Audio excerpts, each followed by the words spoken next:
Hello, everybody. We welcome you back to the Elias Catholic Crusader Sports Recap podcast presented by the Elias Catholic Yearbook class. Today is Sunday, February 23rd at 9:20 p.m.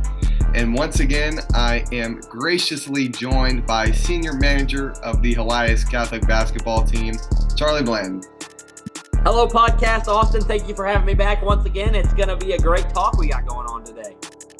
Yeah, every single weekend I look forward to these. And now that we get to do it over Zoom and we get to see our facial expressions, it makes it 10 times better. Did you make that YouTube channel? Yes, I did make that YouTube channel. That's so fire. You can, and this is for the listeners too, you can check out the Charlie Blunt interview from last week. That's on there. You can check out the whole entire interview with Weaver. That's on there. And then you might have seen it just now, Charlie. I just posted the first of the 5 interviews that I'm going to be doing over the next 5 weeks with an athlete from each of the spring sports. And we started off with baseball, and we introduced Kaylin Jones. I did see that, actually. I saw that, yeah. So Kaylin, I got to sit down with Kaylin Jones for about 5 minutes or so and just get a little bit of a background of what's going to happen this coming baseball season, as I know I am, and of course you are excited for that as well. Yeah, it's going to be a good season for the baseball team. Looking forward to it. Yes, they lost a lot of seniors. No more Wyrick, no more Landon King. Both of those guys committed to play baseball in college. Sam Wyrick to UCM, and then Landon King, I believe, to William Woods. So Hopefully they have a good first season for their respective colleges. But let's get into some basketball talk, Mr. Blanton. And the varsity team had 2 games last week. They kicked off the week. They were supposed to play on Tuesday. Because of all the snow we got, it got pushed back to Thursday night, and that was against the Smith Cotton Tigers. And we will begin with the varsity game there. First of all, let's just kind of set the scene, Charlie. What did you think of the game going into it? Smith Cotton, they haven't had a bad year by any means. I think they're 14-7 or were 14-7. They haven't played, they haven't had any really bad losses. The teams they played have been not terrible, at least for them. We went in there with the mindset like we do every game. We got to go in and we got to play hard and we got to fight for every win, and that's what we did, and it worked out for us. We played well. I 100% agree with that. We walked in, we got off the bus, we took a school bus, and you walk in and it kind of reminds me of a small college arena with the way you open the doors, and usually you kind of have to walk through the school to get to the gym. This was just you walk in the doors and the gym's right there in front of you, and it was a cool looking gym, one of the most unique gyms I've ever seen, with a patio surrounding it, and they had a lone security guard there that welcomed us in. Yeah, it was pretty cool. Yep. And before the game tipped off, me and Charlie did a hot dog review at Smith Cotton. It was definitely, like I said in the video, the girthiest hot dog I've ever had. And the ketchup and mustard had a nice touch. I don't know if I'm going to post that. Maybe I'll put the video in. And I think you should post that. I think I will post it. I think clip right here. Yep. We're going to post it right there. Hot dog video. We're going to put the clip in over this audio. But it was a solid hot dog. Yeah. And just like the solid hot dog, it was a solid performance by the Crusaders that began really in the first quarter of play. And really that all started because of Alex Wood. Yeah, Wood started out the game with the first 7 points or whatever? I wouldn't say the first 7 points, but in the quarter total, he scored, I believe. He had the first 2, 7 4, of 6, like 12 or something. I don't know what it was. But yeah, he started off really strong. He scored a total of 12 points in that first quarter. The rest of the team had 8. Well, yeah, there's going to be games like that, and Wood's got to be big for us. When we're not hitting our shots and balls are just hitting all around down, and just Wood's got to go down and get them, and he's got to go back up. That's his move. That's his stuff. That's what we trust him to do, and that's a great showing of what he's capable of. Those put-back points, those are huge points, as you know, especially when we play JC, Jordan Martin. A lot of his points come whenever he gets a rebound and goes back up with it. Wood can be the exact same way. But, him starting out like that and getting us hot and getting the momentum going really kind of set the tone for how that game would play out. Yes, and no disrespect to Alex Wood here, but he does kind of miss a lot of shots down low. But then he just gets his own rebound and he puts it back up and puts it in the second time. So second chance points are massive. In that first quarter on the Smith Cotton side, the nice curly headed kid for the Tigers, Oh, Malachi Reed, he had 7 points in that first quarter. And by the end of that quarter, it was 20-13 Crusaders, Malachi having 7 of them. And I thought this was going to be a close game, Charlie. yeah, it came out and out of the gate, it wasn't really looking like one team was going to pull away from the other. But as the game went on, our talent proved itself over theirs, and we got hot and we were making our shots. We had a really nice shooting day, and that really attributed to how that game panned out. Yeah, and I would say the shooting really kicked off in the second through fourth quarters. Yeah. Speaking of shooting, you usually think of Alex Schonhart. Not this Yep. game. Not this game. Yeah. Schonhart made 1 3. He might have missed. He might have went 1 of 10. Yeah, we all have those days, right? I mean, Yeah, yeah. he didn't We, um he didn't have the greatest shooting game ever, but those days will happen. I mean, he won his shots, but later I'm sure we'll talk about the McClure game, and he was hitting his shots in that one, so I guess he got it back. Yeah, Alex Schonhart did have a little bit of a cold spell at Smith Cotton. You know, you're on the road, and like Charlie said, you're going to have one of those once in a while. That 1 3 pointer for him did come in the third quarter. Moving a little bit quickly down to the rest of the game. I mean, we outscored them in every quarter by at least 3 points. And it was really just a dominating effort from everybody on the team. Coach Joe was able to work Braden Means in the second quarter and the fourth quarter. And then we also saw a little bit of Daniel Morris in the fourth quarter as well. So your Crusaders take a nice 25-point victory back home to Jefferson City, 70-45. And then, are there any closing thoughts you want to say about this game, Charlie? Big win that pushed our winning streak to 8 games. We've said it before, and we'll say it again: getting hot at the right time. That's the motto of this team, and that's what we got. We're gonna keep pushing, keep pushing. Districts are crazy. Districts are March 3rd or March 5th. That's the first district game. That's in about not even 2 weeks. So that's Yeah. yeah, I'm Oh, looking forward to it, but a little sad that the season's ending. But we got to continue our momentum that we got right now into those games. definitely. Hopefully, we continue to do that. My parting thoughts about this game are, well, I don't know. I feel like our ball movement has really improved. Watching all the highlights I took on the bench back, I mean, we're getting, if it's not a fast break, obviously, we're getting like 6 to 8 passes, just swinging it around the court until somebody drives or is open, and all that's with off-ball screens and all of that.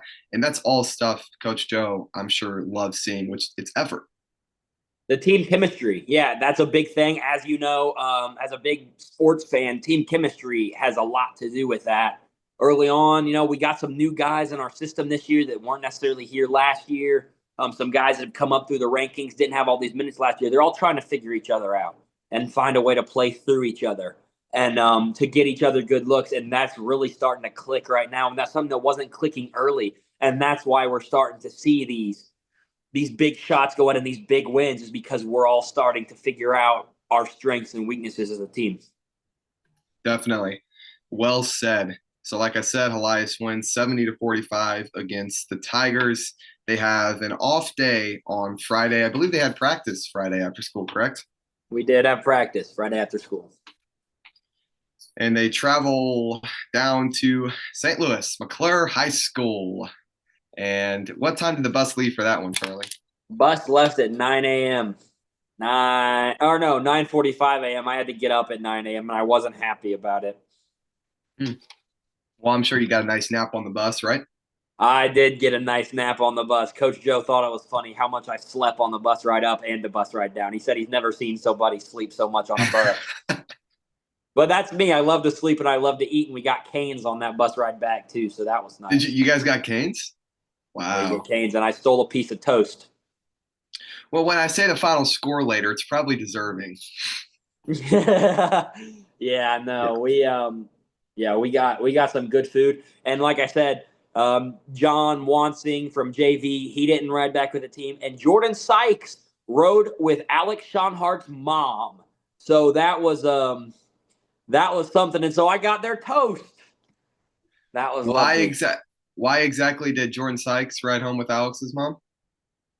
I don't know. There was Did you guys take a charter bus or was it the two vans? it was a bus. It was our bus. I don't know why he went back with Sean Hart's parents. I think they were taking him somewhere. I don't know. Oh, Either way, that's very nice of them. Very nice of the very Sean Hart. nice. Great family. Yes, good job, Kurt and Shallon. They actually welcomed me into their house Saturday night after a long day of work, and that's when the snow really started to come down. And Alex lives right next to Learfield, so they welcomed me in, and I got to spend the night at Alex's house, and that was cool. Yep. But anyway, to the McClure game, not much to talk about. Uh, it was pure domination by Helias Catholic. For the listeners, McClure came into this game with a 0-22 record.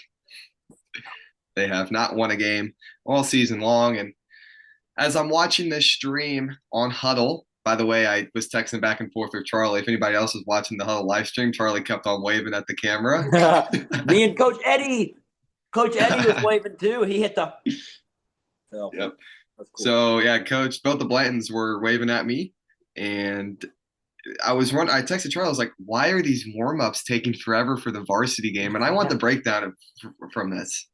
Yeah, no. So I at that point I had started not feeling great. I had a really bad migraine at that point, so I was sitting on the bench. I actually took a little nap while the players were warming up because it took so long. I just sat there and I put my hoodie over my head. Um, but then I got up and I went and I stood down around center court like I always do with my dad. And I was like, "Why do we still have 30 minutes on this clock before this game starts?" And he was like, "We're waiting on the refs." And I was like, "You got to be kidding me. They were literally just here."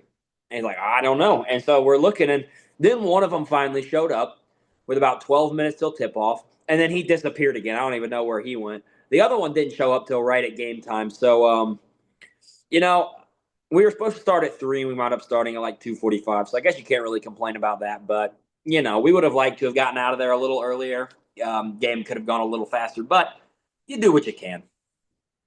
Yeah, the Colorado pregame show started at 2:30, and I started varsity warmups started at I believe 2:10, maybe Yep. 2:05. Yeah. Yeah, and I was like, is the live stream paused here or something, or is it Yeah. just replaying the same stuff? But anyway, it gets into the first quarter, and right as the first quarter ends, the live stream just stops. What? Yeah, so no more. I couldn't watch the rest of the game, so I don't McClure, man, you really. got to fix your live stream. I know. They didn't even have you could see the scoreboard, but they didn't even have a specific scoreboard camera like Elias has, if Oh, you know what I'm saying, on the Huddle. that's And awful. speaking of that scoreboard camera, if anybody has watched the Huddle live streams for both the men's and women's games, there's been a piece of the backboard just blocking the time on the scoreboard of the Huddle live streams.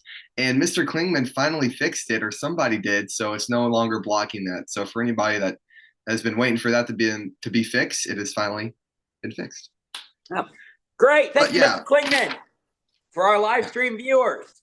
Applause to you. Applause to you. I don't even know how many people watch those. It might just be me. I don't know. Yeah, Um, I mean, I've never heard anybody talk about it. So, hey, I know my buddy Caleb Sweezer be watching those live streams. oh yeah, I'm sure he is. Is he currently listening to our conversation right now? Yep, he's sitting right behind me in our headset. Sweez, would you like to say hi to the podcast? Did you hear that? Oh yeah, I heard him. Yeah. Say it one more time. What's up, podcast? Yep, there he is, Mr. Caleb Sweezer, waiting to play Fortnite with me as soon as we wrap this up. Nice. Didn't a new season just come out? Yeah, I did actually. We were playing it a little bit earlier. Nice. But anyway, back to the McClure game. I've been kind of dragging this out. No, it's all Rowan, good. yeah. I mean, we had what, 16 points in the first quarter, and Yeah. then we just really turned it on, I guess, in the second half. And that's really all dedicated to Alex Schonhart, who had 17 points in the third quarter alone. Yeah. Sean Hart was a man on a mission. He went out there and we were already winning by a lot, and he just started firing threes, and that dude wasn't missing. That he made 5 of them in the third quarter, and he came back out, and he came out in the fourth quarter, and I was like, Sean Hart, you gotta go make 6 more threes, buddy, and you hit your record. And he goes, I can't. I was like, check in. And he wanted to. He wanted to get out there and he wanted to go shoot some more threes, but it's kind of a respect thing at that point. Pull your starters, let the bench guys get out there, and don't completely blast the other team, even though that's exactly what we did.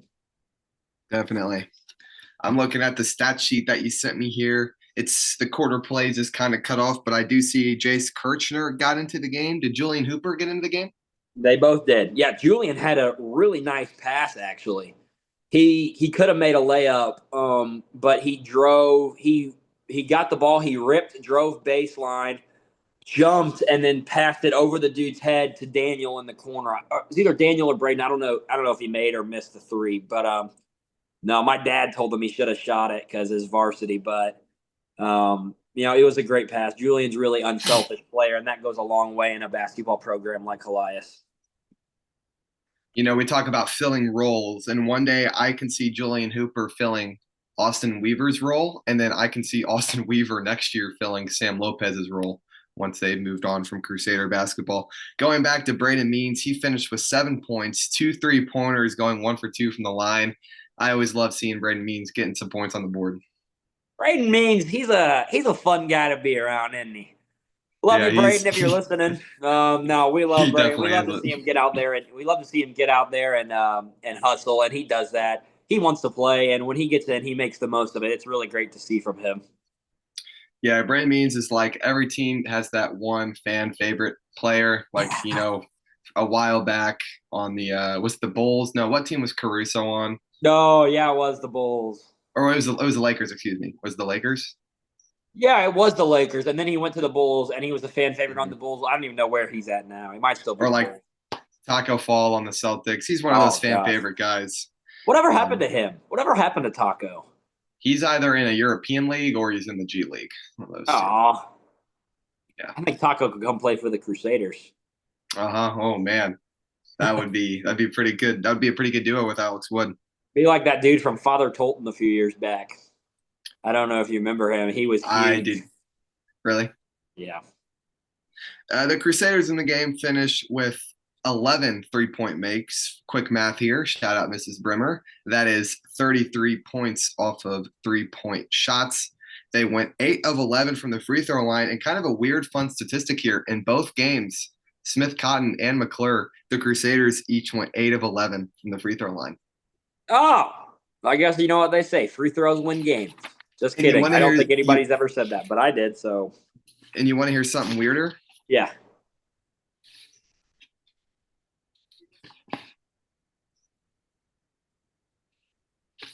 Oh. Maybe I got that statistic wrong. No. Uh-oh. Excuse me. It is just for varsity. For varsity only, the Crusaders in both their games last week went 8 of 11 from the free throw line. They cap off the week with a 2-0 record, improving to, I believe, 15-9, or excuse me, 16-9, and a I think it's 9-game winning 15-9. streak. No, it might be 16-9. I think I might have messed that up on my stat sheet, actually. Yep, you did. You had I game was gonna 25. say, I felt so sick by the time I was filling that out. So no, I just kind of got it done and gave it to Coach. Yep. So 16-9, 9-game winning streak, 2-0 on the week. And then I believe they are 4-2 in the CMAC conference, 5-2, something like that. Any parting thoughts here, Charlie, as we wrap things up? Jefferson City against Battle is the determining factor at this point. I was talking to Sean Hart about it on the bench at McClure while JV was warming up. He told me that if JC beats Battle, that means that there would be, I think, a 3-way tie between us, Battle, and Hickman for the top spot, in which it would be point differential at that point, because Battle beat Hickman, we beat Battle, and Hickman beat us in overtime. So, and point differential, I think the ball would bounce our way, which would give us at least a split. But I think that might – if the ball bounces the way it should, and after Jefferson City beats Battle, hopefully, we could win the CMAC. Everybody said it was out of the contention for the Crusaders to win the CMAC and bring on the championship, and I was the only one that had a glimmer of hope. And look at us now. There is I didn't even know it was possible. I thought we had already been eliminated, but I can't believe Jefferson City lost to Cap City. That shocked me. Yeah, let's talk about that for a second here. For the listeners that don't know, the Jefferson City Jays playing at home lost to the Capital City Cavaliers. The Cavaliers are one of the worst teams in the CMAC, not as bad as Camdenton, but they're definitely not the best team, even though they have been playing better as of late. They lose to the Jays. And me and Charlie were not at the game. But if you had to guess, Charlie, what do you think happened in that game? I mean, some teams just play better when the lights shine brighter, I guess. I don't know. Jeff City might have just taken an off game, might not have played well. Cap City might have played their Super Bowl. I don't know. Cap City went in there and got it done in their house. That's crazy. I never thought I would say that, but respect to Cap City. They got the job done, and honestly, they helped us out because that keeps us alive in the CMAC. So thank you, Cap City, for now. Yes, we don't like Cap City. Cap City doesn't like us, but we unite in the dislike for the Jays. Yeah. So, little brother helping out big brother. If we happen to lose to them in districts, this is getting clipped. So I hope to God that doesn't happen. I hope it doesn't. I hope to not be on the Capital City bar stool. That would not be good because there's a lot of people at that school that know of our podcast. They're actually starting up a sports podcast next year based off of our podcast. You're inspiring the generation of high school with your podcast. Yeah, I had a couple people from Cap City add me, and they've been talking to me and stuff about how we run the podcast here. And if I had to take a guess about that Jeff City game and what happened, I've seen 3 Jefferson City games this year. They played MICDS, and this is the game I'm going to talk about because they lost that one. And how did they lose that game? They were supposed to beat MICDS. Yeah. Jordan Martin was shut down. It's tough to do, but it is possible. And when you do that, that's how you beat them. And I believe the Rams of MICDS did not allow – they allowed some second chance points, but hardly any. And Jefferson City wins their games from second chance points. And I'm guessing that Capital City just rebounded well enough and they shot the ball decently to sneak out a win. Yeah. Grady Payton played really well. And I don't even know what – Marcus Driver. Yeah, he played well apparently to us all on Instagram posts. Good players make good plays. That's how it'll happen. They figured they did something right, and that's how they beat them. Yes, so a very fun basketball week. I'm going to release this tonight. So for our listeners, take a look around the CMAC conference because there is a whole bunch of exciting games that still need to be played, and this is the biggest week of the season. Here's the thing. Probably the funnest week of the season as well.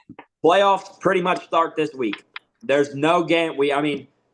I wouldn't say that. I'd say the competitiveness of the playoffs start this week. We have to beat Rockbridge, and Jeff City has to beat Battle, and if that happens, we win the CMAC. So definitely I don't expect any of our fans to go watch Jefferson City against Battle because that would just be odd, I feel like, if we had a student section at that game. But definitely show up and support the boys on Friday against Rockbridge. We need a big win. Last game of the year at home, so make it loud. Yeah, also be there Thursday night as well. Last home game for our girls. They also play Rockbridge. So be there for our senior girls and Kennedy Harrison, Maddie Larkin, and Elena Meyer. And then, of course, be there for our boys team, Alex Schonhart, Sam Lopez, Cam Hillen, Charlie Blanton, and I guess I, too. I'll include myself. There you go. That's a little weird, though. I don't know why the girls aren't playing with us on Friday. Like, have a doubleheader with the guys and the girls to end it. But, I guess they don't want JV in the Ox Gym. That's a good point, I guess. I forgot JV. So, yeah, that's going to cap off Crusader basketball at home. And It's going to cap off the regular season, and no better way to do it than against the Bruins of Rockbridge. That's going to be a fun night. I'm going to be on the music. I got my music privileges back from Mr. Klingman, so shout out you, Mr. Klingman. We should have some new starting lineup photos to project up on the big board. I'm looking forward to that. Those are fire. I showed them to Charlie today. He said they're fire. So they are really, really cool.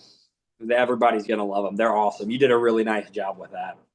Thank you, Charlie. We're looking forward to putting those on the big board for the starting five. And that's going to conclude our talk tonight about Crusader basketball this previous week. Once again, 2-0 on the week. And Charlie Blanton, thanks as always for joining me again. Austin, as always, thanks for having me. It's kind of crazy. I mean, to think about next week at this time, next week when we record our episode, regular season's going to be over. It's going to be on to districts. You never know. You just never know when the season's going to end at that point. Yes, it's really crazy, dude. You know, I feel like the winter sports season just started. I feel like we were just talking about the semifinal football game last week, and basketball is almost wrapping up in less than a month. And these days are flying by. They're flying by fast. And before we know it, 2 weeks from now, it'll be getting dark at 8:00, and we'll be playing golf outside, and it'll be summertime. And that's going to be awesome. But I mean, for now, like, I'm just enjoying it, man. I'm enjoying doing these interviews every Sunday because you know what? At some point here within the next month, anyways, it's going to be over. And definitely, you know, we're not talking about that yet, but down the line, there are going to be some more heartfelt, emotional messages coming in these interviews because it really is crazy. The season's almost over, and I'm really gonna miss doing this. So, you know, until then, I still think we got a lot of basketball to play this year. So until it's over, I'm gonna keep enjoying what we're doing. I agree with you, Charlie. Thank you very much for your time tonight. We will talk to you next Sunday night after that to conclude the one last game for the Crusaders against the Rockbridge Bruins. So one game to cover next week. That's going to wrap it up for part 1, episode 24 of the Elias Catholic Crusader Sports Recap. For my man, Charlie Blanton. Thank you for having me, Austin. Crusader Sports Recap. It's been real. Thank you. My name is Austin Wilkins signing off. Oh, Caleb Sweezer, actually. We also got, Sweezer. Hey, who's signing off on this headset?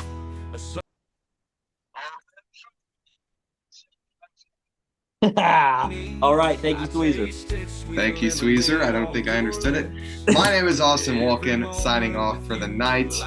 Have a great 5-day school week. And we're going to talk to you tomorrow for part 2, the men's basketball edition. We will talk to you then. Always remember to keep your stick on the ice and roll, Crusaders, roll.